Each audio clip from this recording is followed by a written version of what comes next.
లోకక్షేమం కోరావు. ఇక నీ క్షేమం ఆ శివుని అధీనం.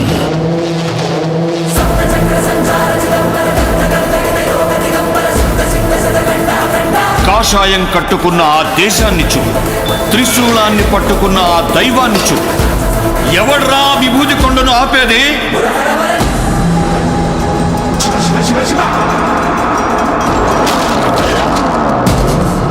నరదృష్టి, పరదృష్టి, సమస్త దృష్టి నశి.